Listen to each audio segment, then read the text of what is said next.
Good evening, everyone. Welcome to the channel. Before I begin, here are my disclaimers. Today I am going to give you an update about UNITIL CORP quarterly report.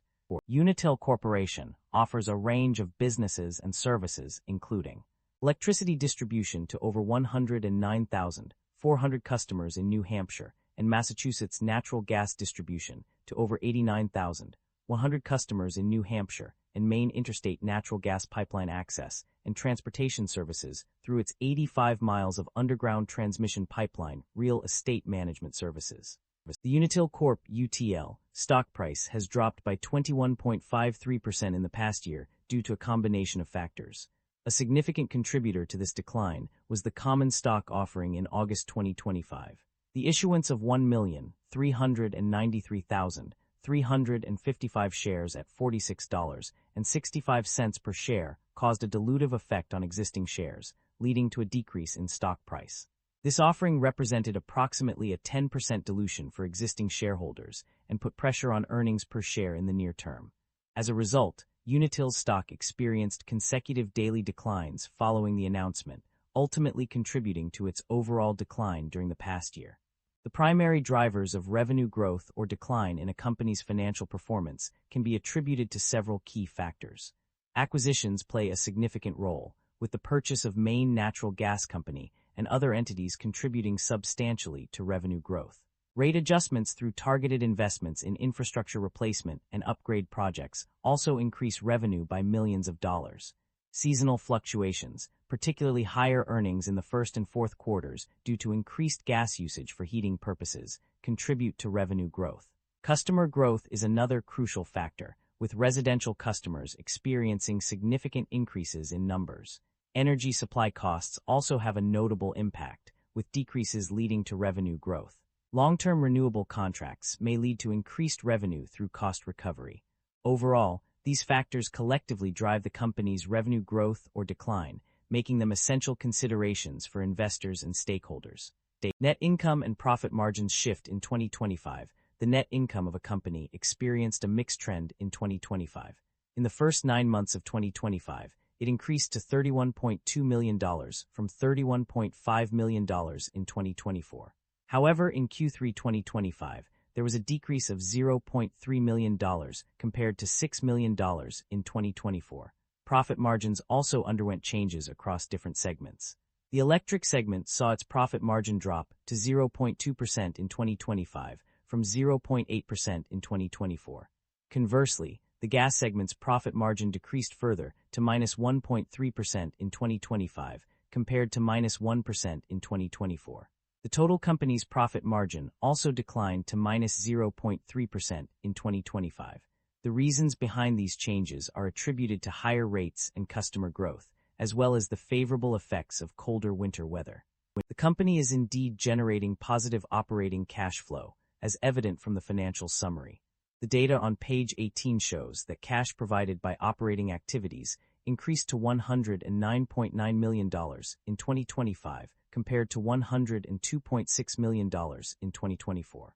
This indicates a steady growth in the company's ability to generate cash from its core operations. The company's debt level has increased significantly over the past year.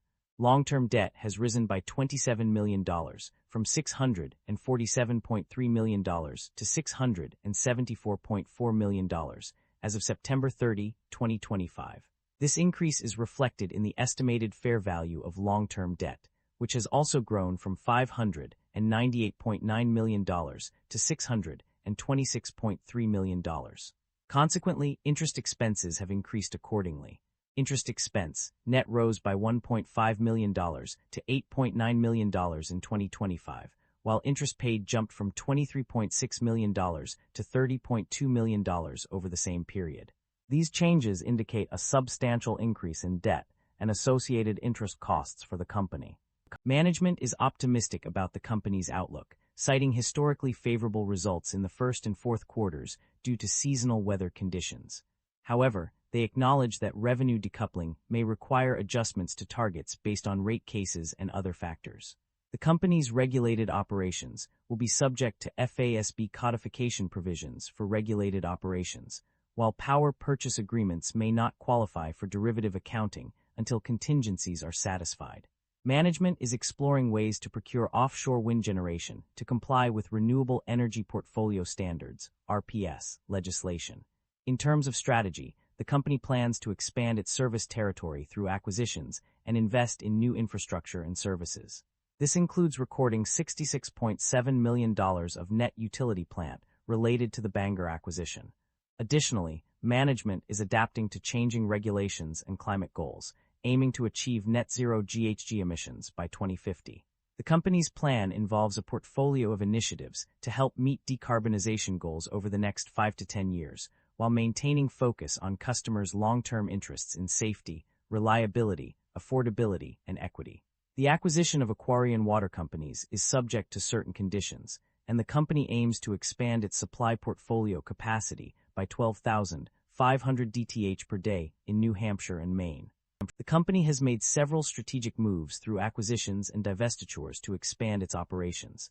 Acquisitions include the purchase of Bangor Natural Gas Company, Maine Natural Gas Company, Aquarian Water Company of Massachusetts, Inc., Aquarian Water Company of New Hampshire, Inc., and Abenaki Water Co., Inc. These deals are expected to enhance the company's presence in the energy and water sectors. On the other hand, the company has divested its long-term power supply contracts, a move aimed at streamlining operations and focusing on core business areas. Based on the financial summary, it is clear that the company has engaged in both dividend payments and share buybacks. Specifically, the company has paid dividends to its shareholders, with a total of $22 million paid out in 2025 and $20.6 million in 2024.